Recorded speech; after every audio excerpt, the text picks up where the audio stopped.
నమస్కారం ఘంటారావానికి స్వాగతం. ముందుగా ప్రధాన అంశాలు. గుంటూరు జిల్లా పెదపలకలూరులో ఆర్ఎంపీ క్లినిక్ సీజ్. తురకపాలెంలో చనిపోయిన వారిలో కొందరికి అక్కడే చికిత్స.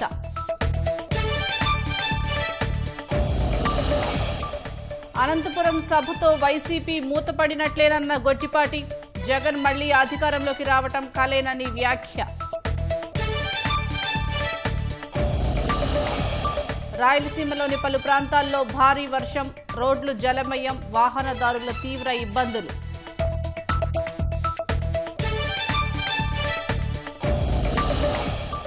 హైదరాబాద్లో మ్యాన్ హోల్లో పడిన బాలిక వెంటనే బయటకు తీసి ప్రాణాలు కాపాడిన మహిళ.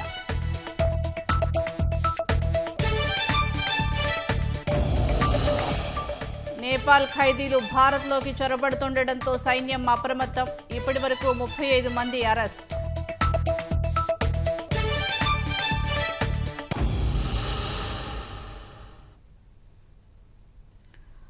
నేపాల్లో చిక్కుకున్న తెలుగు వారిని సురక్షితంగా రాష్ట్రానికి తీసుకువచ్చేందుకు మంత్రి లోకేష్ సచివాలయంలోని రియల్ టైమ్ గవర్నెన్స్ సెంటర్ నుంచి ఇవాళ కూడా సమీక్ష కొనసాగిస్తున్నారు.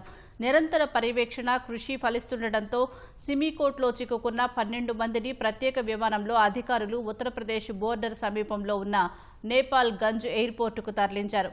యూపీ సరిహద్దు నుంచి ప్రభుత్వం ఏర్పాటు చేసిన వాహనాల్లో లక్నో చేరుకోనున్నారు. లక్నో నుంచి హైదరాబాద్కు విమానంలో తీసుకువచ్చేందుకు ఏర్పాట్లు చేస్తున్నారు. కాఠ్మండూ సమీపంలో చిక్కుకున్న తెలుగువారిని సురక్షితంగా రాష్ట్రానికి తీసుకురావడానికి అధికారులతో సమన్వయం చేసి ప్రత్యేక విమానం ఏర్పాటు చేశారు. నేపాల్లో చిక్కుకున్న వారు రాష్ట్రానికి సురక్షితంగా తిరిగి వచ్చి ఇళ్లకు చేరే వరకు సంబంధిత అధికారులు అంతా అలర్ట్గా ఉండాలని లోకేష్ ఆదేశాలు జారీ చేశారు. ఆంధ్రప్రదేశ్ ముఖ్యమంత్రి నారా చంద్రబాబు నాయుడు గారికి, అదేవిధంగా నారా లోకేష్ గారికి, ఎంపీ సానా సతీష్ గారికి, మిగతా అధికారులకి నా హృదయపూర్వక మా 12 మంది గ్రూప్ తరఫున హృదయపూర్వక ధన్యవాదాలు. Okay, we are being evacuated today from the Simikot and we will reach Lucknow to Hyderabad and Hyderabad to Vijayawada. Thank you for all your kind cooperation.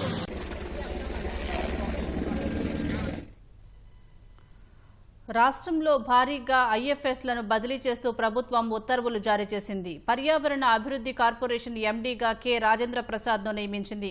అటవీ అభివృద్ధి కార్పొరేషన్ ఎండీగా ఎస్ఎస్ శ్రీధర్, ఏపీ కాలుష్య నియంత్రణ మండలి సభ్య కార్యదర్శిగా ఎస్ శ్రీ శర్వాణన్ను బదిలీ చేసింది. అటవీ అభివృద్ధి కార్పొరేషన్ రీజనల్ మేనేజర్గా ఎస్ శ్రీకాంత్నాథ్ Reddy, Srisailam project tiger circle field డైరెక్టర్గా బి విజయ్ కుమార్ను నియమిస్తూ ఉత్తర్వులు జారీ చేసింది. కన్జర్వేటర్ ఆఫ్ ఫారెస్ట్ కర్నూలు సర్కిల్గా బీవీఏ కృష్ణమూర్తి, రాష్ట్ర silviculturist biotechnology research centre అధికారినిగా ఎం బబితను నియమించింది. డిప్యూటీ కన్జర్వేటర్ ఆఫ్ ఫారెస్ట్గా జీజీ నరేంద్రన్, తిరుపతి డిఎఫ్ఓగా వి సాయిబాబా, ఆత్మకూరు అటవీశాఖ డిప్యూటీ డైరెక్టర్గా జి విఘ్నేష్ అప్పావో, నెల్లూరు అటవీ అభివృద్ధి కార్పొరేషన్ రీజనల్ మేనేజర్గా పి వివేక్ను బదిలీ చేస్తూ ఉత్తర్వులిచ్చింది.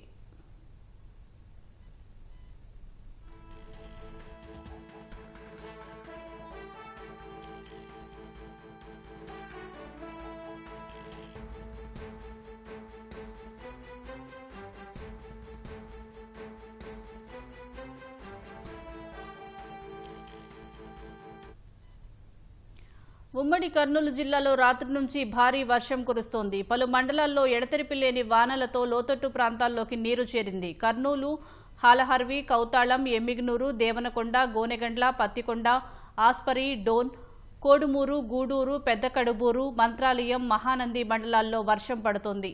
హాలహర్వి మండల కేంద్రంలో ఊరివంక పొంగింది. హాలహర్వి, నిట్రవట్టి గ్రామాలకు రాకపోకలు నిలిచిపోయాయి. గూడూరు మండలం పెంచికలపాడు వద్ద వక్కిరవాగు ఉధృతంగా మారింది. గూడూరు, పెదకడుబూరుల్లో లోతట్టు ప్రాంతాలు జలమయమయ్యాయి. ఇళ్లలోకి నీరు చేరింది. ఆదోనిలో కుండపోత వర్షంతో పాఠశాలలకు సెలవు ప్రకటించారు. పెద్ద market, main road, Srinivas Bhavan కూడలిలో రహదారిపై వర్షపు నీరు నిలిచింది.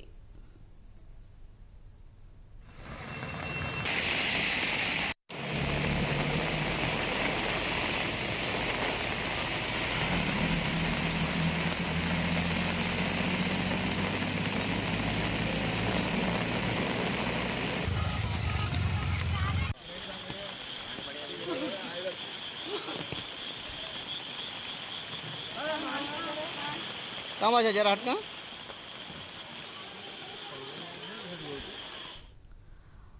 భారీ వర్షానికి కడపలో రోడ్లన్నీ జలమయమయ్యాయి. తెల్లవారుజామున 3 గంటల నుంచి ఏకధాటిగా వర్షం కురిసింది. మురుగు కాలువలు పొంగి ప్రవహించాయి. RTC bus stand జలమయమైంది. ప్రయాణికులు తీవ్ర ఇబ్బందులు పడ్డారు. రైల్వే స్టేషన్ రోడ్డు వర్షపు నీటితో కాలువలా మారింది. వై జంక్షన్ రోడ్డులో వర్షపు నీరు నిలవడంతో వాహనదారులు ఇబ్బందులు పడ్డారు. లోతట్టు ప్రాంతాల్లోకి వర్షపు నీరు చేరడంతో ప్రజలు అవస్థలు పడ్డారు.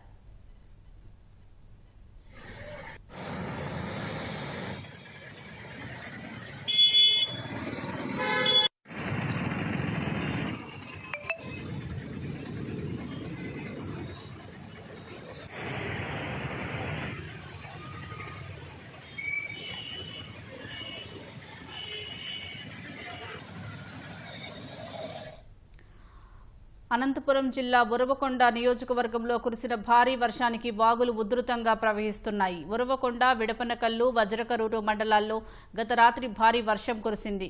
విడపనకల్లు మండలంలోని ఉండబండ, పాల్తూరు మధ్య రాకపోకలు నిలిచిపోయాయి. వజ్రకరూరు మండలంలోని వాగు ఉధృతం కారణంగా పొట్టిపాడు, ఛాయాపురం మధ్య రవాణా స్తంభించింది. ఉరవకొండలో 90 మిల్లీమీటర్లు, విడపనకల్లులో 79 మిల్లీమీటర్లు, వజ్రకరూరులో 77 మిల్లీమీటర్ల వర్షపాతం నమోదైంది.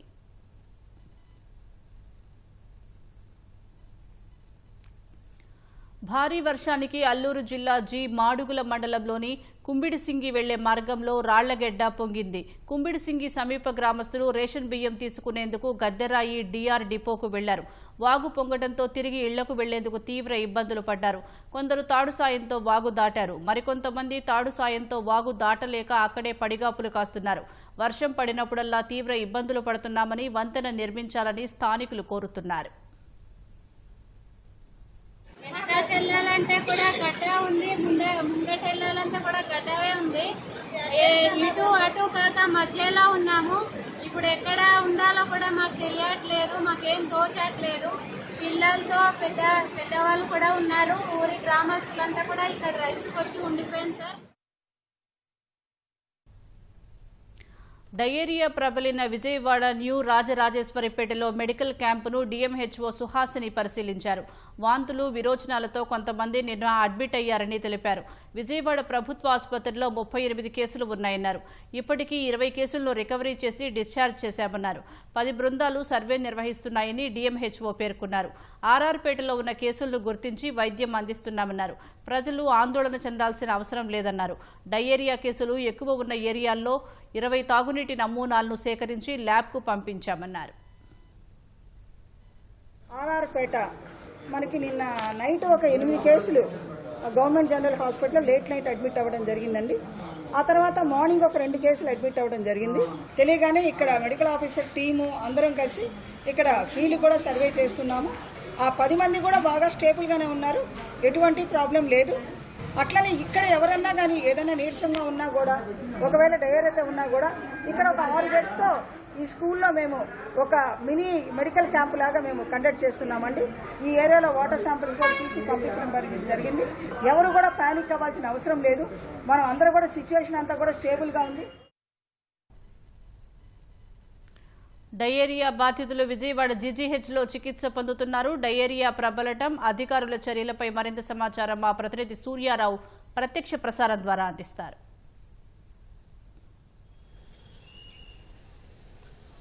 విజయవాడ ఆర్ఆర్పేటలో డయేరియా కేసులు కలకలం సృష్టించే మొత్తం 46 మంది ఇప్పుడు ప్రస్తుతం ప్రభుత్వ ఆసుపత్రిలో చికిత్స పొందుతున్నారు. మరో 21 మంది డిశ్చార్జ్ అయ్యి ఇప్పటికే వెళ్ళిపోయారు. నిన్నటి నుంచి కూడా వాంతులు, విరేచనాల లక్షణాలతో వీరంతా బాధపడుతూ ఆసుపత్రులను ఆశ్రయించారు.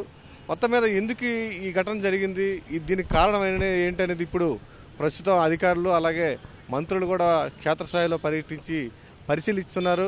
ప్రధానంగా నీరు కలుషితమైందా లేకపోతే ఏమైనా ఫుడ్ పాయిజన్ అయిందనే విషయం మీద ఇప్పటికీ స్పష్టత లేదు. కాకపోతే ముంజాగ్రత్తగా అక్కడున్న తాగునీరును రంగు మారింది తాగునీరు, అందువల్లే ఈ డయేరియా కేసులు వచ్చాయని స్థానికులు అయితే ఆరోపిస్తున్న పరిస్థితి. మరోవైపు ఈ తాగునీరు కాదు, ఎక్కడైనా ఈ ఫుడ్ పొల్యూషన్ అయి ఉండొచ్చు అని చెప్పి అధికారులు అనుమానం వ్యక్తం చేస్తున్న పరిస్థితి.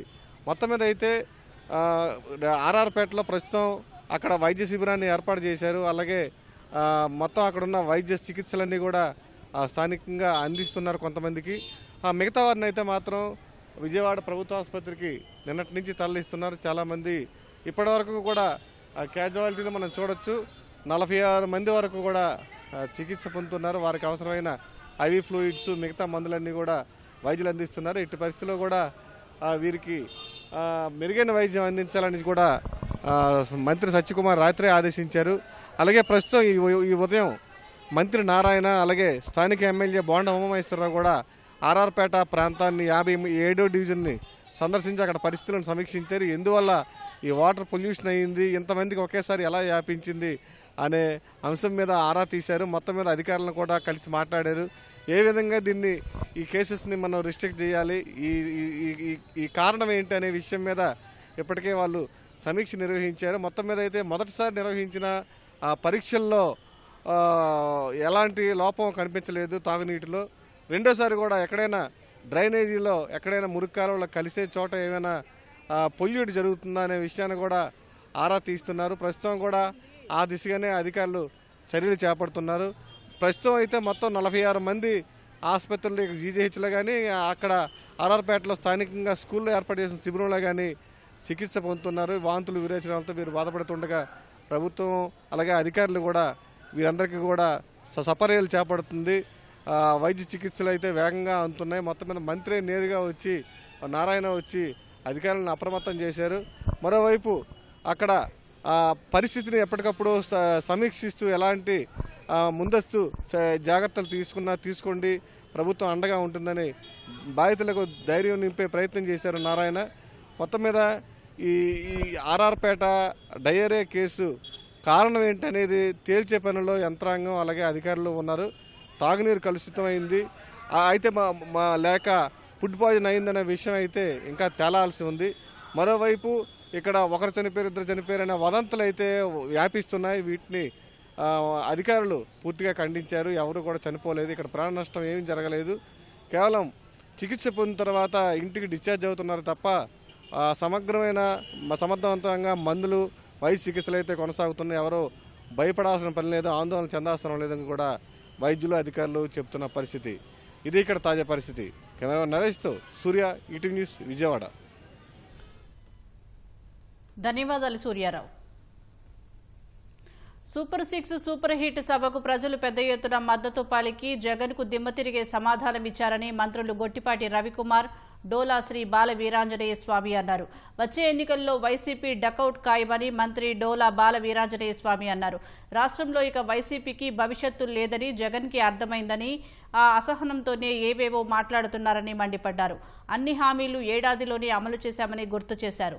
ఎన్ని కష్టాలున్నా ఎన్నికల్లో చెప్పినవన్నీ అమలు చేస్తామని తేల్చి చెప్పారు. నవరత్నాల్లో ఒక్క రత్నమైన జగన్ కోతలు లేకుండా అమలు చేశారా అని ప్రశ్నించారు. అనంతపురం బహిరంగ సభ దెబ్బతో వైసీపీ దుకాణం పూర్తిగా మూతపడినట్లేనని మంత్రి గొట్టిపాటి అన్నారు. యూరియా కొరతపై రైతు పోరు అంటూ హడావుడి చేస్తే ఒక్క రైతు వైసీపీకి మద్దతు తెలపలేదని ఎద్దేవా చేశారు. ప్రజలు బుద్ధి చెప్పినా కాంట్రాక్టర్లను బెదిరించే రీతిలో మాట్లాడుతున్నారని మండిపడ్డారు.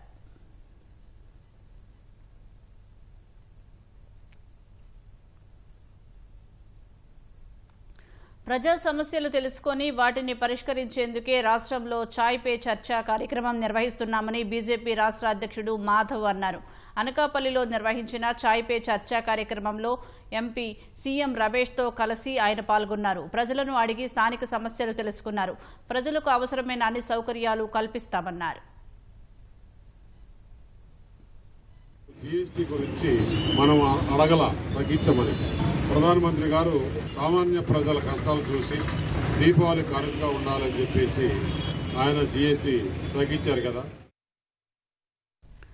హైదరాబాద్ యాకత్పురాలో డ్రైనేజీ మూతను తెరిచిన అధికారులు ఎలాంటి అడ్డు పెట్టకుండా దాన్ని అలాగే వదిలివేయడంతో త్రుటిలో ఓ చిన్నారి ప్రాణాల మీదకు వచ్చింది. మహిళ అప్రమత్తతతో బాలిక ప్రాణాలు దక్కాయి. యాకత్పురాలో ఓ 6 ఏళ్ల చిన్నారి పాఠశాలకు వెళ్తూ తెరిచి ఉన్న మ్యాన్హోల్లో పడిపోయింది. బాలిక వెనుక తమ పాపను స్కూల్కు తీసుకువెళ్తున్న మహిళ అది గమనించి వెంటనే చిన్నారిని బయటకు తీసింది. ఇంతలో స్థానికులు అక్కడకు చేరుకుని బాలికకు సపర్యలు చేశారు. మ్యాన్హోల్ను తెరచి ఉంచి కనీసం అక్కడ ఎలాంటి గుర్తులు పెట్టకపోవడంపై స్థానికులు ఆగ్రహం వ్యక్తం చేస్తున్నారు.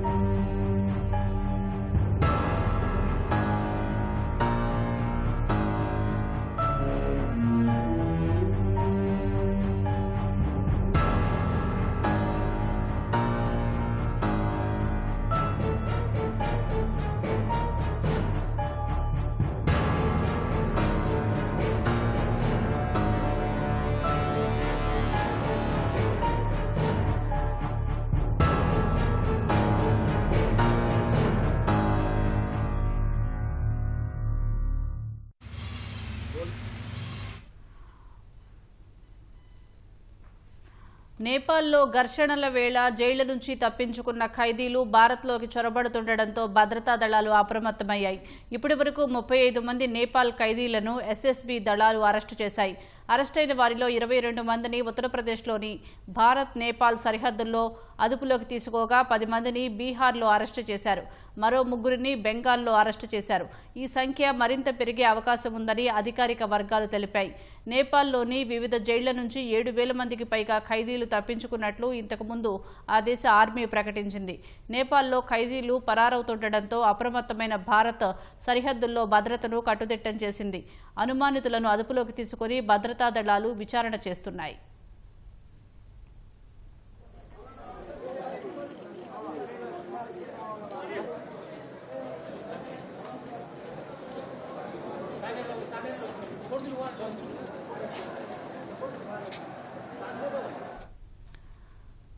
నేపాల్లో శాంతి వాతావరణం నెలకొనాలన్న సందేశాన్ని ప్రముఖ సైకత శిల్పి సుదర్శన్ పట్నాయక్ వినూత్నంగా ప్రదర్శించారు. ఒడిశాలోని పూరీ తీరంలో నేపాల్ పార్లమెంటు భవనం కాలిపోతున్నట్లుగా ఉన్న సైకత శిల్పాన్ని ఆయన రూపొందించారు. దాని కింద భాగంలో నేపాల్లో శాంతి కోసం ప్రార్థిస్తున్నట్లు పేర్కొన్నారు. జాతీయ జెండాతో మలచిన ఆ సైకత శిల్పం చూపరులను ఆకట్టుకుంటోంది.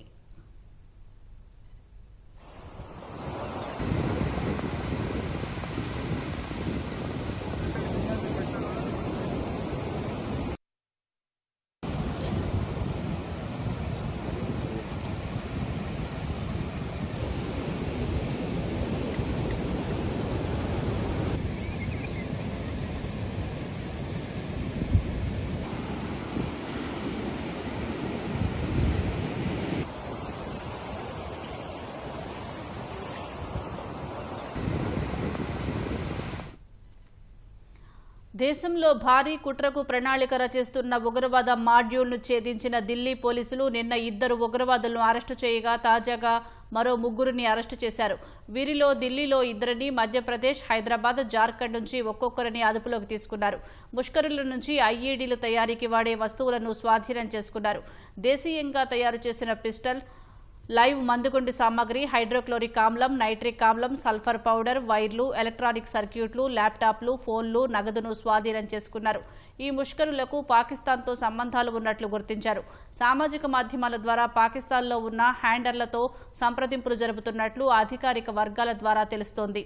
పోలీసులు అరెస్టు చేసిన 5 ఉగ్రవాదుల్లో అప్రష్ డానిష్ కీలక వ్యక్తిగా తెలుస్తోంది. పాకిస్తాన్లోని హ్యాండ్లర్లతో సామాజిక మాధ్యమాల్లో టచ్లో ఉంటూ భారత్లో యువతను ఉగ్రవాదంలోకి మళ్లించడానికి యత్నించినట్లు సమాచారం. మరికొన్ని రోజుల్లో అసెంబ్లీ ఎన్నికలు జరగనున్న బీహార్లో ఆర్జేడీ నేత దారుణ హత్యకు గురి కావటం కలకలం రేపింది.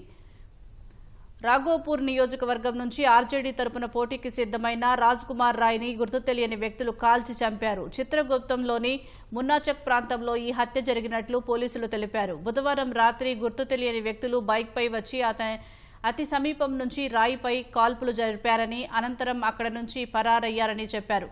రాయ్ను ఆసుపత్రికి తరలించగా అప్పటికే ఆయన మృతి చెందినట్లు వైద్యులు ధృవీకరించారని తెలిపారు.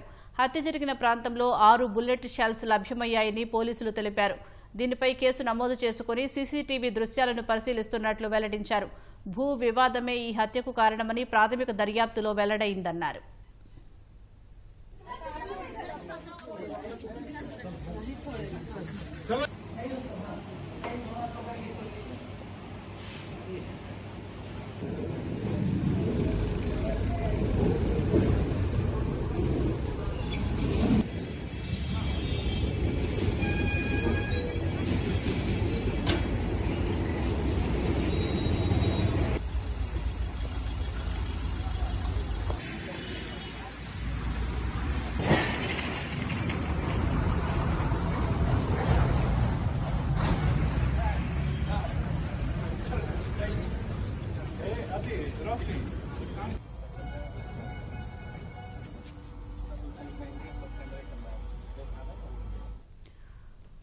ఉక్రెయిన్తో జరుగుతున్న యుద్ధంలో కొందరు భారతీయులు రష్యా సైన్యం తరపున పనిచేస్తున్నట్లు మరోసారి కేంద్రం దృష్టికి రావడంతో విదేశాంగ శాఖ కీలక సూచనలు చేసింది. రష్యా ఆర్మీ ఆఫర్లు ప్రమాదకరమని, వాటికి దూరంగా ఉండాలని హెచ్చరించింది. ఇప్పటికే రష్యా ఆర్మీలో ఉన్న వారిని విడుదల చేయాలని, ఈ ప్రక్రియను కొనసాగించవద్దని అక్కడి అధికారులు కోరినట్లు విదేశాంగ శాఖ ప్రతినిధి రణధీర్ జైస్వాల్ తెలిపారు. బాధిత కుటుంబాలతోనూ సంప్రదింపులు జరుపుతున్నట్లు చెప్పారు. ఈ ఏడాది ప్రారంభంలో రష్యా ఆర్మీలో 127 మంది భారతీయులు చేరినట్లు ఇంతకుముందు విదేశాంగ శాఖ తెలిపింది. రష్యా అధికారులతో సంప్రదింపుల తర్వాత 98 మందిని విడిపించినట్లు పేర్కొంది.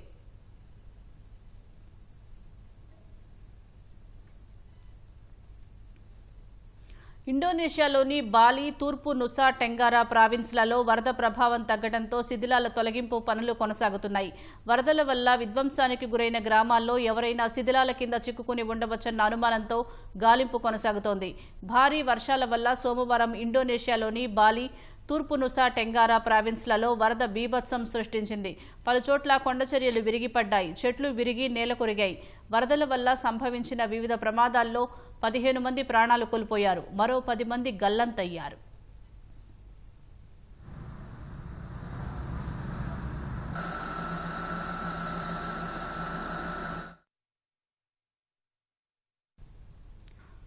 గిరిపుత్రులకు ఏదైనా సుస్థి చేస్తే వైద్యం దైవాధీనమే. కొండ కోనలు దాటి డోలీల్లో మోసుకుంటూ ఆసుపత్రికి మోసుకు వెళ్లాలి.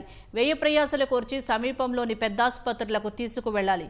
విశాఖ మన్యంలో ఆ ఇక్కట్లను క్రమంగా తప్పిస్తోంది కూటమి ప్రభుత్వం. ఒకప్పుడు కేజీహెచ్ వైపు చూసే అడవి బిడ్డలను పాడేరు ఆసుపత్రి బాట పట్టిస్తోంది. వైద్య నిపుణులు, ఇతర సిబ్బంది నియామకాలతో పాడేరు ఆసుపత్రి సేవలను బలోపేతం చేసింది. ఇప్పుడు కూడా కొంతమంది గిరిజన ప్రాంతానికి రావాలంటే డాక్టర్లు రావడం లేదు. ఇక్కడ కూడా ఇంకా డాక్టర్లు తయారు కాలేదు. దీనికి ప్రత్యేకమైన శ్రద్ధ పెడతాం. అవసరమైతే ప్రత్యేకమైన ఇన్సెంటివ్స్ ఇస్తాం. శాంక్షన్ అయిన అన్ని డాక్టర్ పోస్టుల్ని ఏదో ఒక విధంగా భర్తీ చేసే బాధ్యత ఈ ప్రభుత్వం తీసుకుంటామని మీ అందరికీ హామీ ఇస్తున్నాం. 482 కోట్ల వ్యయంతో గిరిజన ప్రాంతాల్లో 5 మల్టీ స్పెషాలిటీ హాస్పిటల్ కూడా ఏర్పాటు చేస్తున్నాం. పేట ఐటీడీఏలో మల్టీ స్పెషాలిటీ ఆసుపత్రి 50 కోట్లతో కడుతున్నాం. ఐటీడీఏ పార్వతీపురంలో 50 కోట్లతో ఇంకొక హాస్పిటల్ కడుతున్నాం. రంపచోడవరంలో ఐటీడీఏ 50 కోట్లతో మల్టీ స్పెషాలిటీ ఆసుపత్రి కడుతున్నాం. గిరిజనుల ఆరోగ్య భద్రతకు భరోసా ఇచ్చేలా ఇటీవల సీఎం చంద్రబాబు పాడేరు పర్యటనలో చేసిన ప్రకటన ఇది. ఏజెన్సీలో వైద్యులు రావడం లేదని, ప్రత్యేక ఇన్సెంటివ్స్ ఇచ్చి వైద్యులను అందుబాటులోకి తెస్తామని చెప్పారు. అంతేకాదు 422 కోట్ల రూపాయల వ్యయంతో గిరిజన ప్రాంతంలో మల్టీ స్పెషల్ హాస్పిటల్ నిర్మిస్తామని హామీ ఇచ్చారు. సీఎం సూచనలతో పాడేరు మెడికల్ కళాశాల ఆధ్వర్యంలో గిరిబిడ్డలకు వైద్య సేవలను దరిచేర్చేందుకు అధికారులు ప్రత్యేక శ్రద్ధ తీసుకున్నారు.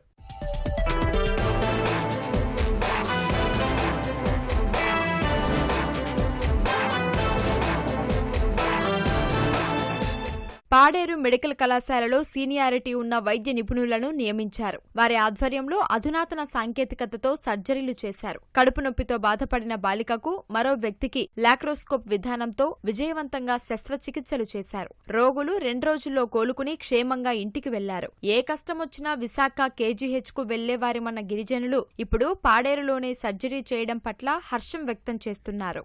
కేజీస్కి వెళ్ళే అవసరం లేదు, అన్నీ కూడా ఈ పాడేరు హాస్పిటల్లోనే చేస్తున్నారు. కోతలైన ఆఫీసర్ను మాకు ఏ ప్రాబ్లం లేదు, బాగానే ఉంది. మా పాపకు కూడా అన్ని బాగానే చూసుకున్నారు. 10 రోజుల్లో వెళ్ళిపోవాల్సిందే, ఇప్పుడు 2 రోజుల్లో వెళ్ళిపోతున్నాము. ఇది బట్టి ఇది మొదటి ఆపరేషన్ మాకే జరగడం బట్టి ఇది చాలా సంతోషంగా ఉంది. ఈ డాక్టర్లకు అందరికీ మా ధన్యవాదాలు.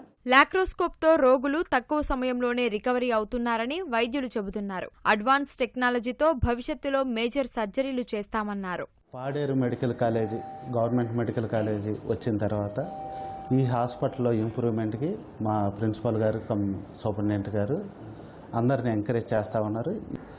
ఇక్కడ ఇదివరకు జరగని శస్త్రచికిత్సలన్నీ కూడా చేస్తున్నాము. దాంతో ఎమర్జెన్సీతో పాటు మోస్ట్ లేటెస్ట్ టెక్నాలజీ వాడి, ఉదాహరణకి లాప్రోస్కోపీ అనేది ఇప్పుడు కామన్గా బయట అంతా చేస్తున్నారు. ఈ అమ్మాయి ఇప్పుడు 24 గంటల నొప్పితోటి, అంటే అపెండిసైటిస్ తోటి వస్తే మనం ఓపెన్ మెథడ్ కాకుండా మొట్టమొదటిసారిగా లాప్రోస్కోపీ వాడి దాంతో సర్జరీ చేయండి. దానివల్ల అడ్వాంటేజ్ ఏంటి అంటే రికవరీ చాలా స్పీడ్గా ఉంటుంది. ఓపెన్ మెథడ్లో 7 నుంచి 10 రోజులు పడితే ఇక్కడ 1-2 రోజుల్లో రికవర్ అయిపోతారు. అది మన కాలేజీలో, మన పాడేరు గవర్నమెంట్ హాస్పిటల్లో మొదలెట్టడం చాలా సంతోషం. పాడేరు ఆసుపత్రిని మరింత మెరుగ్గా తీర్చిదిద్ది డాక్టర్ల సంఖ్య పెంచి వైద్య సేవలు అందిస్తామని వైద్యాధికారులు చెబుతున్నారు. చీఫ్ మినిస్టర్ గారి ఆధ్వర్యంలో అన్ని డిపార్ట్మెంట్లు కూడా ఫిల్ చేయడం జరిగిందండి. ముఖ్యంగా ఇటువంటి డిపార్ట్మెంట్లో ప్రొఫెసర్ అండ్ హెచ్ఓడీలు నింపడం వలన మనకి ఇప్పుడు సర్జరీస్ అవన్నీ చాలా ఎక్కువగా అయ్యే అవకాశం ఉంది. అలాగే ఆధునిక టెక్నాలజీతో ఈ లాప్రోస్కోపీ మెథడ్ ద్వారా సర్జరీస్ కూడా చేస్తున్నారు. సో వాళ్ళకి ఫైనాన్షియల్గా ఎటువంటి ఇబ్బందులు లేకుండా కూడా ఉంటుంది. అలాగే హాస్పిటల్ స్టే కూడా తగ్గుతుంది. పేషెంట్ కూడా చాలా కంఫర్టబుల్గా ఉంటుంది అన్నమాట ఈ మెథడ్ కోత లేకుండా చేయడం ద్వారా. సో ఇటువంటి అరుదైన శస్త్రచికిత్సలు ఇప్పుడు మన హాస్పిటల్లో అందుబాటులో ఉన్నాయి. కాబట్టి ఇటువంటి నైపుణ్యం గల డాక్టర్స్ మన హాస్పిటల్లో, మన జీజీహెచ్ జీఎంసీలో ఉన్నారు. కాబట్టి ఇక్కడ ప్రాంత ప్రజలందరూ కూడా ఇటువంటి అవకాశాన్ని అందిపుచ్చుకుంటారని ఆశిస్తున్నాను. రానున్న రోజుల్లో వైద్య సేవలు మరింత చేరువై కష్టాలు తీరతాయని గిరిపుత్రులు ఆశాభావం వ్యక్తం చేస్తున్నారు. పచ్చని చెట్లు, అందులోనూ ఔషధ మొక్కలు, పక్షుల కిలకిలా రావాలు, సీతాకోక చిలుకల అందాలు, సువిశాల యోగా కేంద్రం, ఓపెన్ జిమ్, ఔత్సాహికుల కోసం అడవిలో రైడ్స్, ఇలా ఆనందం, ఆరోగ్యం, విజ్ఞానాన్ని ఏకకాలంలో పంచుతోంది రాజమహేంద్రవరంలోని దివాన్ చెరువు అభయారణ్యం. అనేక ప్రత్యేకతలతో ఆకట్టుకుంటున్న గోదావరి మహాపుష్కర వనం విశేషాలు చూసేద్దాం రండి.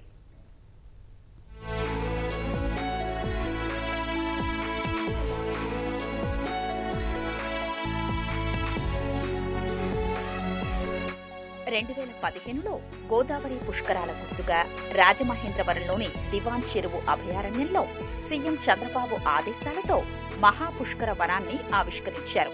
సందర్శకుల్ని ఆకర్షించేలా అంచెలంచెలుగా అభివృద్ధి చేస్తూ వస్తున్నారు. పుష్కర వనంలోకి రారమ్మని ఆహ్వానిస్తుంటుంది కిన్నెరసాని మార్గం. పచ్చని చెట్ల మధ్య పచ్చిక బయళ్లపై నడుస్తూ చల్లగాలుల్ని ఆస్వాదిస్తూ లోపలికి చేరుకోవచ్చు.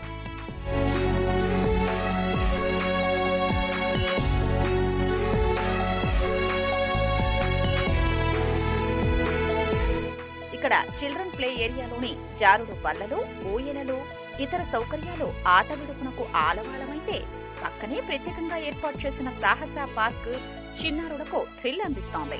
Burma bridge, star net, commando net, సాహస కాంబో వంటి పరికరాలపై ఔత్సాహిక చిన్నారులు ఉచితంగానే సాహసాలు చేయొచ్చు.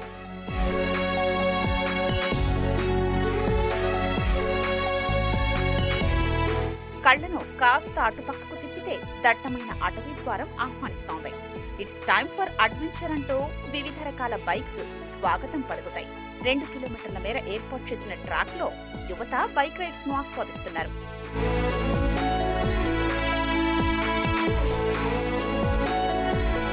బటర్ఫ్లై పార్కు మరో ఆకర్షణ. రంగురంగుల సీతాకోక చిలుకలు ఎగురుతూ కనువిందు చేస్తున్నాయి. పుష్కర వనంలో వుడెన్ డెక్, చింత చెట్ల వనం మరో ప్రత్యేకం. ఒకేసారి 100 మంది కూర్చొని వీక్షించేలా యాంపీ థియేటర్ కూడా ఉంది. పురుషులు, మహిళలకు వేర్వేరుగా ఓపెన్ జిమ్ లు ఏర్పాటు చేశారు. ఉదయం, సాయంత్రం పుష్కర వనంలోకి వచ్చే వాకర్స్ వీటిని సద్వినియోగం చేసుకుంటూ ఆరోగ్యాన్ని పొందుతున్నారు.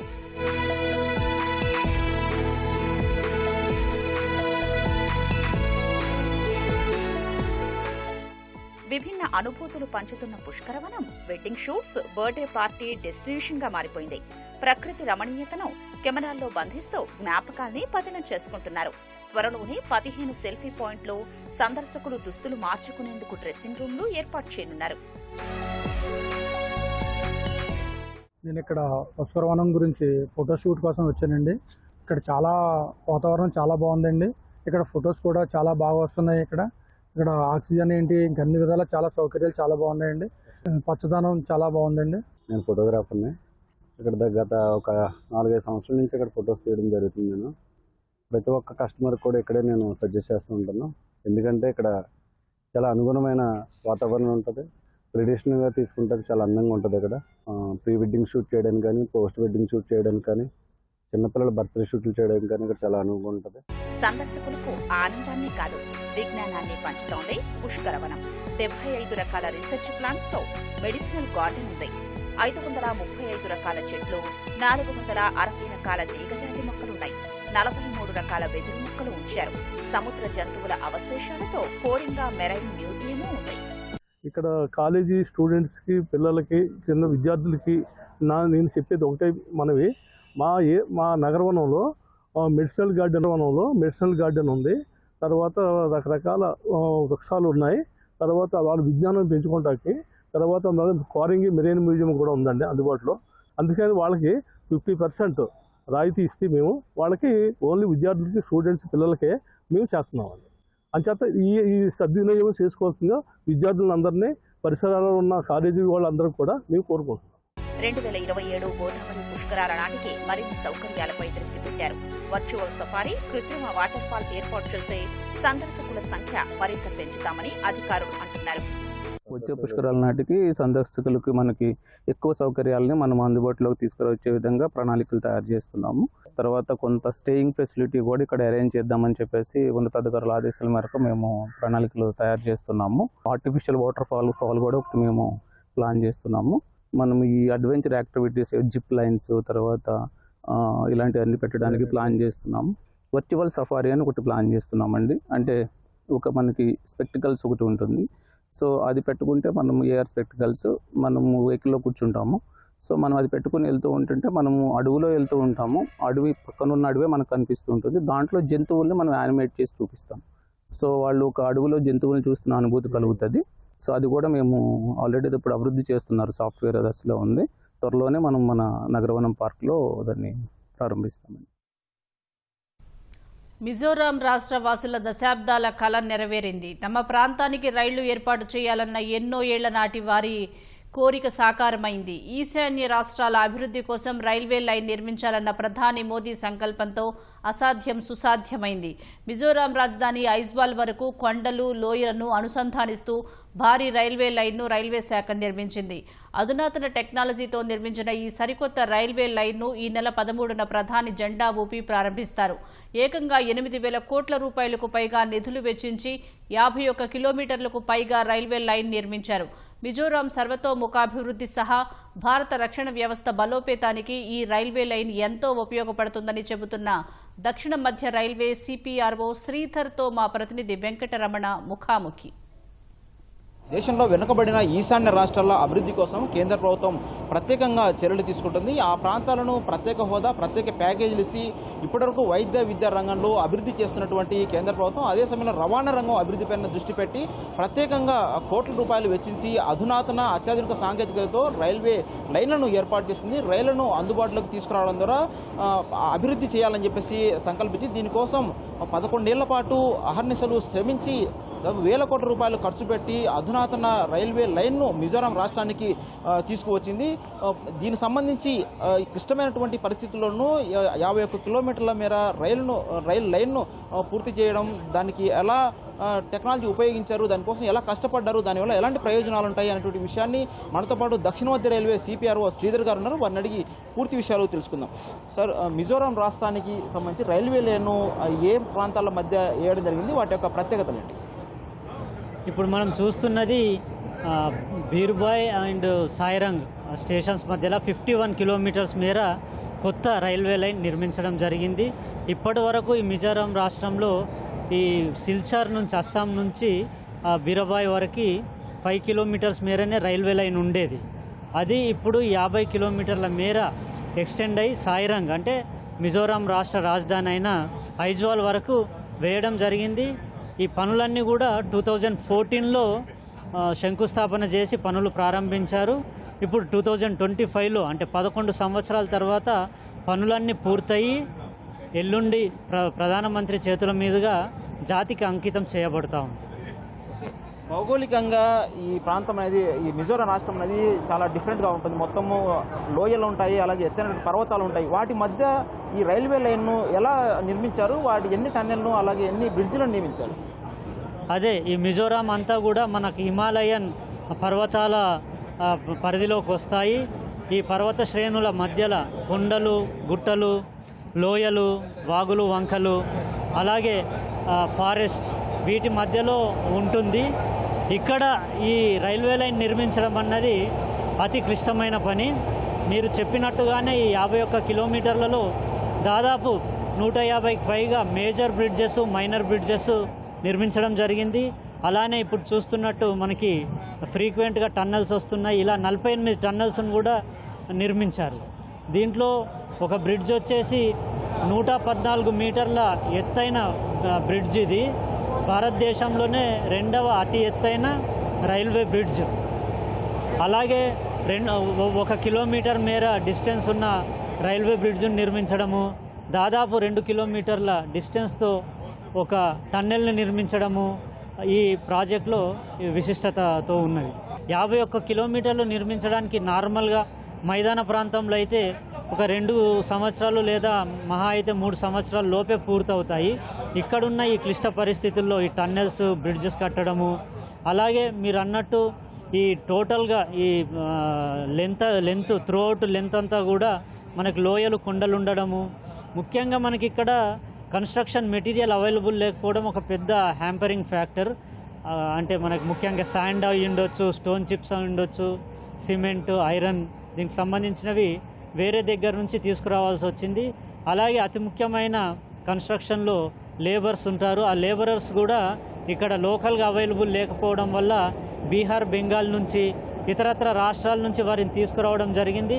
వారిని ఇక్కడే ఉంచి వాళ్ళతో పని చేయించడం కూడా కొంచెం ఇబ్బందికరమైన పరిస్థితి. ఎందుకంటే ఇలాంటి టఫ్ కండిషన్స్లో వాళ్ళు ఉండి పనిచేయడం కూడా ఇబ్బందే. దీనికి తోడు ఇక్కడ దాదాపు 12 నెలల కాలంలో, సంవత్సరంలో 8 నెలల మేర వర్షపాతం ఉంటుంది. ఆ టైంలో దాదాపుగా పనులన్నీ ఆగిపోతాయి. అంతేకాకుండా మనకి ప్రతి లొకేషన్, ఇప్పుడు చూస్తున్న బ్రిడ్జ్ లొకేషన్ కావచ్చు, టన్నెల్ లొకేషన్, వీటన్నిటిలో కూడా మనకి ఏమాత్రం అప్రోచ్ ఉండదు, రోడ్స్ ఉండవు. కాబట్టి ఈ 51 కిలోమీటర్ల కొత్త రైల్వే లైన్ నిర్మించడానికి దానికి సంబంధించి ఒక 200 కిలోమీటర్ల రోడ్డు వ్యవస్థని నెలకొల్పడం జరిగింది. దాని ద్వారానే ఈ మెన్నైన్ మెటీరియల్ని ట్రాన్స్పోర్ట్ చేయడం కూడా జరిగింది. ఇంతేకాదు, ఇదంతా కూడా హిమాలయ పర్వతాల పరిధిలోకి వస్తుంది. హిమాలయన్ పర్వతాలు అందరికీ తెలిసినట్టుగానే ఇది యంగ్ ఫోల్డ్ మౌంటైన్స్ అంటాము. ఇది ఎప్పుడు కూడా జియోలాజికల్గా స్టేబుల్గా ఉండదు. ఇక్కడ ఎప్పుడు కూడా జియోలాజికల్ యాక్టివిటీ జరుగుతూ ఉంటుంది. అంటే పర్వతాలు పెరిగే ప్రాసెస్ కావచ్చు, లేదంటే సీస్మిక్ జోన్ అంటాము. సీస్మిక్ జోన్ పరిధిలోకి వచ్చి అర్త్క్వేక్స్ సంబంధించిన దీని పరిధిలోకి కూడా వస్తుంది. రాక్ స్ట్రాటా మొత్తం కూడా సాఫ్ట్గా ఉంటుంది. దీనివల్ల కన్స్ట్రక్షన్ చేసేటప్పుడు, డ్రిల్లింగ్ చేసేటప్పుడు కూడా ల్యాండ్ స్లైడ్స్ అయిన సందర్భాలు కూడా ఉన్నాయి. అలానే ఇక్కడ ఉండే ఫోల్డెడ్ మౌంటైన్ స్ట్రక్చర్స్లో మౌంటైన్ ఫ్రాక్చర్స్లో కూడా నీరు నిలిచిపోయి ఉండి వాటర్ ట్రాన్స్గ్రెస్ అయ్యి కన్స్ట్రక్షన్ యాక్టివిటీని కూడా హ్యాంపర్ చేసేది. ఇలా అంటే అన్ని దశల నుంచి, అన్ని యాంగిల్స్లో కూడా ఇది చాలా టఫ్ కండిషన్స్లో వర్క్ చేయడం జరిగింది. మొక్కవోని ధైర్యంతో రైల్వే దీన్ని ఒక ప్రతిష్టాత్మకంగా చేపట్టి ప్రాజెక్టుని ఇప్పుడు కంప్లీట్ చేసి 2 రోజుల్లోనే ప్రధానమంత్రి చేతుల మీదుగా ఇది ప్రారంభించడానికి రాబోతా ఉంది.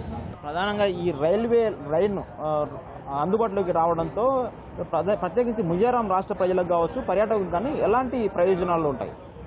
ఈ ప్రాజెక్ట్ అంతా కూడా ఎంతో ప్రయోజనకారిగా మారేందుకు అనుకూలంగా ఉంది. ఎందుకు అని అంటే ఇది మిజోరాం ప్రాంతం అంతా కూడా కొండ ప్రాంతం అయి ఉండడం వల్ల ఇక్కడ యాక్సెసిబిలిటీ అన్నది చాలా తక్కువ. ఇక్కడికి రాకపోకలు అన్నవి మిగతా ప్రాంతం నుంచి ఇక్కడి వారు మిగతా ప్రాంతాలకి చాలా తక్కువగా జరుగుతూ ఉంటాయి. దీనివల్ల డెవలప్మెంట్ యాక్టివిటీ కూడా కుంటుపడి ఉంటుంది. ఈ ప్రాజెక్ట్ ఇప్పుడు రావడం వల్ల వీళ్ళకు ఈజియెస్ట్ వేలో మనం మిగతా భారతదేశం అంతా కూడా కనెక్ట్ అయిపోతూ ఉంది. ముఖ్యంగా ఈ ప్రాజెక్ట్ ఇంపార్టెన్స్ ఏంటంటే రైల్వే లైన్ కొండ ప్రాంతంలో ఇది ఫాస్టెస్ట్ కనెక్టివిటీ ఇచ్చే ఒక మీన్స్ అండి. అంతేకాకుండా ఇది చాలా చీప్గా ఉంటుంది, కాస్ట్ ఎఫెక్టివ్గా ఉంటుంది. అదే రోడ్వేస్ తీసుకుంటే అది వంపులు తిరుగుతూ, కొండలు కోనలు తిరుక్కుంటూ ఆ రోడ్ని వేసేసరికి అది డిస్టెన్స్ పెరుగుద్ది, ట్రావెల్ టైం కూడా పెరుగుద్ది, కాస్ట్ కూడా పెరుగుద్ది. అంతేకాకుండా మనకు అదే ఫ్లైట్ ద్వారా రావాలంటే కూడా అది చాలా కాస్ట్లీ, అందరికీ అందుబాటులో ఉండదు. రైల్వే మాత్రం ఇది అందరికీ అందుబాటులో ఉండే ధరలో అతి ఫాస్ట్గా ఈ కొండ ప్రాంతం నుంచి బయట ప్రాంతాలకు వెళ్ళే విధంగా డిజైన్ చేసి ఉంటుంది. కాబట్టి దీనివల్ల ఇక్కడి ప్రాంత ప్రజలు తమ అవసరాల మేరకు ఎడ్యుకేషన్ కావచ్చు, మెడికల్ ఇష్యూస్ కావచ్చు, ఎంప్లాయ్మెంట్, ఇలా ఇతరత్ర ఏ పనులున్నా కూడా ఈజీగా తక్కువ ఖర్చుతో మిగతా దేశంలోని మిగతా ప్రాంతాలకు వెళ్ళొచ్చు. అలాగే ఇక్కడ ఈశాన్య రాష్ట్రాల్లో ముఖ్యంగా మనకు ఫారెస్ట్ బేస్డ్ ప్రోడక్ట్స్ ఎన్నో ఉంటాయి. హ్యాండీక్రాఫ్ట్స్, హ్యాండ్లూమ్స్ ఇక్కడ చాలా తయారవుతూ ఉంటాయి. వాటన్నిటిని కూడా వాళ్ళు బయట రాష్ట్రాల్లో మార్కెటింగ్ చేసుకోవడానికి, అమ్ముకోవడానికి కూడా ఇది ఒక చాలా కాస్ట్ ఎఫెక్టివ్ మీన్స్ ఆఫ్ ట్రాన్స్పోర్ట్గా రాబోతూ ఉంది. అంతేకాదు ఇక్కడ కొండ ప్రాంతం అవడం వల్ల ఇక్కడ సరుకు రవాణా కూడా చాలా ఇబ్బందికరం.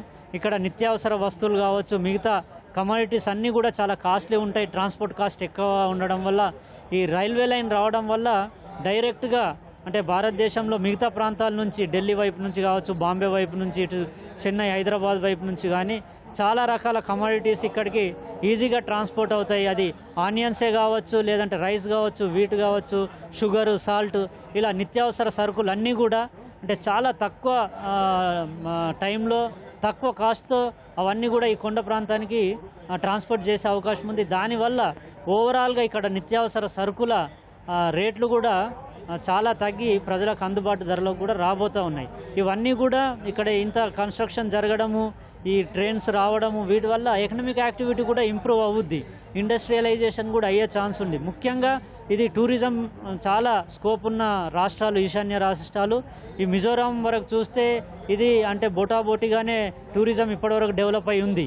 సో ఇది రావడం వల్ల, రైల్వే లైన్ రావడం వల్ల ఇక్కడ టూరిజం అవకాశాలు చాలా పెరిగి చాలామందికి ఉపాధి అవకాశాలు కూడా రాబోతూ ఉన్నాయి. దీనికి సంబంధించే ఇండియన్ రైల్వేకి సంబంధించిన ఐఆర్సిటిసి టూరిజం ఏదైతే వింగ్ ఉందో, రైల్వే టూరిజం వింగ్, వాళ్ళు మిజోరాం గవర్నమెంట్తో కూడా ఒక ఎంఓయూ కుదుర్చుకోవడం జరిగింది. దానివల్ల ఇక్కడ టూరిజం డెవలప్ చేద్దామని. ఓవరాల్గా ఈ ప్రాజెక్ట్ వల్ల ఇక్కడి ప్రాంతంలో డెవలప్మెంట్ ప్రాసెస్ అన్నది ట్రిగ్గర్ అయ్యి అది ఊపందుకొని ఓవరాల్గా డెవలప్మెంట్ ప్రాసెస్ అన్నది ఇక్కడ అంతా బ్యాలెన్స్డ్గా అన్ని ప్రాంతాలకు ఇక్కడ నార్త్ ఈస్ట్లో స్ప్రెడ్ అవుతుందని ఆశిస్తూ ఉన్నాం. సరే, ఈ మిజోరాం రాష్ట్రం అనేది ఈశాన్య భారతదేశానికి సరిహద్దుకు దగ్గరలో ఉంటుంది. సో మన బార్డర్ సెక్యూరిటీ ఫోర్స్ కావచ్చు, సైనికులు కూడా పెద్ద ఎత్తున ఇక్కడికి భద్రత కోసం వస్తూ ఉంటారు. సో రక్షణ వ్యవస్థకు సంబంధించి ఎలా ఉపయోగపడుతుంది రైల్వే ట్రాక్ అనేది? రక్షణ వ్యవస్థకు కూడా ఇది పూర్తి స్థాయిలో అందుబాటులోకి రానుంది. మిలిటరీ మూవ్మెంట్ అంతా కూడా ఇంతకుముందు అయితే ఇబ్బందికరంగా ఉండేది. అంటే మిలిటరీ చాలా ఎక్విప్మెంట్స్ ఉంటాయి, వాటికి సంబంధించిన ట్యాంక్స్ కావచ్చు, గన్స్ కావచ్చు, వాళ్ళ జీప్స్ కావచ్చు, ఇంక ఇతరత్ర హై ఎండ్ ఏవైతే మిషనరీ ఉంటుందో వాటన్నిటిని కూడా రోడ్డు ద్వారా ఇక్కడికి చేరవేయాల్సి వచ్చేది. ఈ రైల్వే రావడం వల్ల మిలిటరీ మూవ్మెంట్ అన్నది అతి ఫాస్ట్గా, అతి కాన్ఫిడెన్షియల్గా ఇక్కడికి రావడం జరుగుతుంది. ఇంకా భద్రత కట్టుదిద్దమై ఇక్కడ ప్రాంతంలో కూడా శాంతి అన్నది ఇంకా బెటర్గా నెలకొల్పేందుకు కూడా యూజ్ అయ్యేందుకు అవకాశాలు ఉన్నాయి. ప్రస్తుతం ఇతర రాష్ట్రాల నుంచి, భారతదేశంలోని ఇతర రాష్ట్రాల నుంచి ప్రస్తుతం మిజోరాం వరకు ఎన్ని రైళ్లు నడుస్తున్నాయి, ప్యాసింజర్ రైల్స్, అలాగే గూడ్స్ రైళ్లు ఎన్ని నడుస్తున్నాయి? భవిష్యత్తులో వీటి సంఖ్య పెరిగే అవకాశం ఉందా? పర్యాటక రైళ్లు ఏమైనా ఏర్పాటు చేసే అవకాశం ఉందా? దాని సమాచారం. అదే ప్రస్తుతానికి మిజోరాంలో మనం చూసాము, ఓన్లీ బీర్బాయ్ వరకే అది మనకి రైల్వే లైన్ ఉంది. అంటే ఓన్లీ 5 కిలోమీటర్సే మిజోరాంలో ఉంది. అక్కడ ఒక ప్యాసింజర్ ట్రైన్ వస్తూ ఉంది సిల్చార్ నుంచి. కానీ ఇప్పుడు ఈ సాయిరాంగ్ వరకు, అంటే ఐజాల్ వరకు రైల్వే కనెక్టివిటీ రావడం వల్ల చాలా ట్రైన్స్ వచ్చే అవకాశాలు ఉన్నాయి. ముందస్తుగా ప్రస్తుతానికి కలకత్తాకు ఒక వీక్లీ ట్రైన్ అనౌన్స్ చేయడం జరిగింది. అలాగే ఢిల్లీకి వీక్లీ ట్రైన్ రాజధాని ఎక్స్ప్రెస్ కూడా అనౌన్స్ చేయడం జరిగింది. అలాగే మనకి సిల్చర్ కూడా ఒక passenger train, daily passenger train announce చేశారు. అలాగే సిల్చర్ టు బీర్బాయ్ ఏదైతే వస్తుందో ఆ ట్రైన్ కూడా ఇక్కడికి ఎక్స్టెండ్ చేస్తూ ఉంటారు. సో ప్రస్తుతానికి ఈ 3-4 ట్రైన్లు అయితే ఇంట్రడ్యూస్ చేస్తూ ఉన్నారు. ముందు ఇక్కడ ఉండే అంటే ప్యాట్రనేజ్ కావచ్చు, వాళ్ళకు అవసరం మేర ఫర్దర్గా కూడా ట్రైన్స్ ఇంక్రీజ్ చేసే అవకాశాలు ఉంటాయి. ఇతర దేశాలకు కూడా ఈ ట్రాక్ అనుసంధానిస్తారు, పెంచుతారు భవిష్యత్తులో అనేటువంటి సమాచారం వస్తుంది. సో అలాంటి ప్రతిపాదనలు ఏమైనా ఉన్నాయా? భవిష్యత్తులో ఈ తరహా టెక్నాలజీతో రైల్వే రైలు ఏర్పాటు ప్రక్రియ ఎలా ఉండబోతుంది? మిజోరాం వచ్చేసి మనకు మయన్మార్ అంటే బర్మా అని ఏదైతే అంటామో ఆ దేశానికి బార్డర్లో ఉంటుంది. సో ఇక్కడ నుంచి మనకు ఐజ్వాల్ వరకు వచ్చిన ఈ రైల్వే లైన్ని ఫర్దర్గా కొనసాగించి మయన్మార్ బార్డర్ వరకు తీసుకేందుకు కూడా ఆ రైల్వే ప్లాన్ చేస్తూ ఉంది. దీనివల్ల మనకి మియన్మార్కి ఎప్పుడు రాకపోకలు సాగుతూ ఉంటాయి, ట్రేడ్ రిలేషన్స్ కూడా ఉన్నాయి. సో అవన్నీ కూడా బలపడేందుకు ఈ కొత్తగా వచ్చే రైల్ కనెక్టివిటీ దోహదపడుతుంది. అంతేకాకుండా మనకు మయన్మార్లో సిత్వే అనే ఓడరేవుని భారత ప్రభుత్వం డెవలప్ చేస్తూ ఉంది. సో అక్కడి నుంచి కూడా ఎక్స్పోర్ట్స్, ఇంపోర్ట్స్ వాటిని ఫెసిలిటేట్ చేసేందుకు కూడా ఇప్పుడు కొత్తగా రాబోయే రైల్వే లైన్ కూడా దోహదపడేందుకు అవకాశాలు ఉన్నాయి. మొత్తంగా సరికొత్తగా అందుబాటులోకి తీసుకువచ్చినటువంటి రైల్వే లైన్ వల్ల మిజోరాం రాష్ట్రం అన్ని విధాలా అభివృద్ధి చెందుతుందని చెప్పేసి సిపిఆర్ఓ శ్రీధర్ గారు చెప్తున్నారు. అదేవిధంగా భవిష్యత్తులో పర్యాటకంగా ఇది రాష్ట్రం ఆర్థికంగా బలోపేతం అవుతుంది, అదేవిధంగా దేశ రక్షణకు సంబంధించినటువంటి కీలకంగా బలోపేతం అవుతుందని చెప్పేసి వారు చెబుతున్నారు. భవిష్యత్తులో ఈ తరహా ప్రాజెక్టులను రైల్వే శాఖ మరిన్ని చేపట్టి రైల్వే వ్యవస్థను మొత్తాన్ని కూడా దేశవ్యాప్తంగా అన్ని రాష్ట్రాలకు విస్తరించే ఆలోచన చేస్తున్నారు. ఈ దిశగా చర్యలు తీసుకున్నట్లుగా వారు స్పష్టం చేస్తున్నారు. మిజోరాం రాష్ట్రం నుంచి వెంకటరమణ, ఈటీవీ న్యూస్. వికసిత్ భారత్ సంకల్పం దిశగా దేశం ముందుకు వెళ్లాలంటే తయారీ రంగంలో ఆటో పరిశ్రమ, ప్రభుత్వం కలిసి పనిచేసి నిజమైన స్వయం సమృద్ధి సాధించాలని ప్రధాని నరేంద్ర మోదీ పిలుపునిచ్చారు. Society of Indian automobile manufacturers SIAM వార్షిక సదస్సుకు మోదీ లిఖితపూర్వక సందేశం పంపారు. హరిత, స్మార్ట్ రవాణా రంగంలో భారత్ గ్లోబల్ లీడర్గా ఎదుగుతోందని తెలిపారు. ఈ రంగాల్లో పెట్టుబడులకు, భాగస్వామ్యాలకు అనేక అవకాశాలు ఉన్నట్లు పేర్కొన్నారు. మేక్ ఇన్ ఇండియా కార్యక్రమానికి ఆటోమొబైల్ ఇండస్ట్రీ టార్చ్ బేరర్గా ఉందన్న మోదీ భారత ఆర్థిక వ్యవస్థకు ఆటోమొబైల్ పరిశ్రమ కీలకమైన చోదక శక్తిగా ఉందన్నారు. ఈ మేరకు ప్రధాని రాసిన లేఖను SIAM అధ్యక్షుడు శైలేష్ చంద్ర వార్షిక సదస్సులో చదివి వినిపించారు. గుంటూరు జిల్లా తురకపాలెంలో అంతుచిక్కని మరణాల మిస్టరీని ఛేదించేందుకు అధికారులు అన్ని కోణాల్లో ప్రయత్నిస్తున్నారు. ఈ క్రమంలో తురకపాలెం గ్రామస్తులకు వైద్యం చేసిన పెద్దపలకలూరు RMPపై అధికారులు దృష్టి సారించారు. రోగులకు యాంటీబయాటిక్ మోతాదుకు మించి ఇవ్వటం, సెలైన్లు పెట్టడం వంటివి చేశారని ప్రాథమికంగా గుర్తించిన వైద్యాధికారులు RMP క్లినిక్ను సీజ్ చేశారు. అతను వైద్యం చేసిన విధానంపై విచారణ చేపట్టారు. అయితే పెద్దపలకలూరు గ్రామస్తులు మాత్రం గత 10 ఏళ్లుగా RMP వైద్య సేవలు అందిస్తున్నారని, తమకు ఎలాంటి సమస్యలు తలెత్తలేదని చెబుతున్నారు. 10 సంవత్సరాల నుంచి పిల్లలకి, పెద్దోళ్ళకి, అందరికి జ్వరాలకి అన్నిటికీ బాగా వస్తున్నాడండి. వైద్యం మట్టుకు బాగుండిద్ది. ఇక్కడ అంటే 200తో సరిపోయిద్ది. గుంటూరు కావాలంటే 20,000, 30,000 కావాలి. అందుకని ఇక్కడికి వచ్చి తీసుకెళ్తాం. జ్వరం మట్టుకు 2 రోజుల్లో తగ్గిపోయేది. బొల్లి నొప్పులు ఏదంటే తగ్గిపోయేది 2 పిల్లలకి. ఇక్కడ ఒక 10-15 గ్రామాల వాళ్ళు ఇక్కడికి వచ్చి వైద్యం చేయించుకుంటారు సార్. అయితే ఎలాంటి రిమార్కులు అయితే 10 ఏళ్ల నుంచి అయితే ఇతని మీద అయితే లేదు. ఇదే ఫస్ట్ టైము. నిన్న ఎమ్మెల్యే గారి దగ్గర కూడా అక్కడ ఉన్నటువంటి వాళ్ళు ఒకళ్ళిద్దరే చెప్పారు ఇట్లా అని, అందరూ ఏం చెప్పలేదు. మరి ఎందుకు ఇదంతా చేస్తున్నారేమో అని అనిపిస్తుంది. ఇదైతే బాగానే చేస్తున్నాడు అండి 10 సంవత్సరాల నుంచి. మాకైతే ఏ రిమార్క్ లేదు. మాది ఈ ఊరే, మేము చూస్తూనే ఉంటాం. దగ్గర తుర్కపాలెం, మల్లారం చాలా మంది వస్తూ ఉంటారు. రీమార్క్ అయితే ఏం లేదు ఇప్పుడు ప్రస్తుతానికి 10 సంవత్సరాల నుంచి. అది ఎగువను కురుస్తున్న భారీ వర్షాలకు NTR జిల్లా తిరువూరు మండలంలో వాగులు, వంకలు ఉప్పొంగి ప్రవహిస్తున్నాయి. తిరువూరు మండలం చౌటపల్లి, కొత్తూరు మధ్య ఉన్న వెదుళ్ల వాగుకు వరద ఉధృతి పెరగడంతో అధికారులు రాకపోకలు నిలిపివేశారు. గంపలగూడెం మండలం వినగడప, తోటముల్ల గ్రామాల మధ్య ఉన్న కట్టలేరు వాగు ఉధృతంగా ప్రవహిస్తోంది. సుమారు 20 గ్రామాలకు రాకపోకలు పూర్తిగా నిలిచిపోయాయి. కొన్ని ప్రాంతాల్లో గండ్లు పడి రోడ్లు కొన్ని మీటర్ల మేర కోతకు గురయ్యాయి. దీంతో వాహనదారులు, ప్రజలు తీవ్ర ఇబ్బందులు పడుతున్నారు.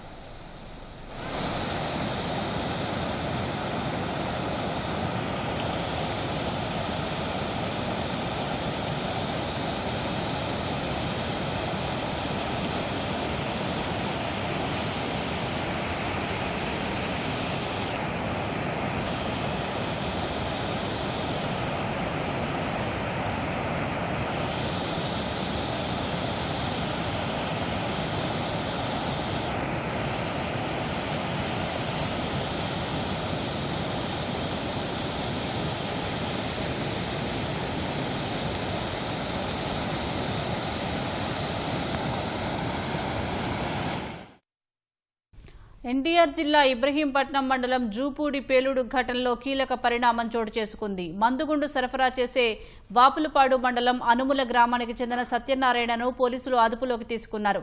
జూపూడిలోని పలు ఇళ్లకు సత్యనారాయణ పేలుడు పదార్థాలు సరఫరా చేస్తున్నట్లు గుర్తించారు. దీపావళి పండుగకు నిందితుడు టపాసులు తయారు చేయిస్తున్నట్లు తెలిపారు. ఈ ఘటనపై ఇబ్రహీంపట్నం పోలీసులు లోతుగా విచారణ చేస్తున్నారు. గత బుధవారం జూపూడిలోని ఓ ఇంట్లో భారీ పేలుడు జరిగింది. ఈ ప్రమాదంలో గోపి అనే వ్యక్తి మృతి చెందగా మరొకరికి గాయాలయ్యాయి. ఘటనా స్థలంలో టపాసులు, మందుగుండు సామాగ్రి ఆనవాళ్లు లభించాయి. ఇప్పటికే ఇంటి యజమాని కోటమ్మను పోలీసులు అరెస్టు చేశారు. మరో నిందితుడు అవినాష్ పరారీలో ఉన్నట్లు తెలిపారు.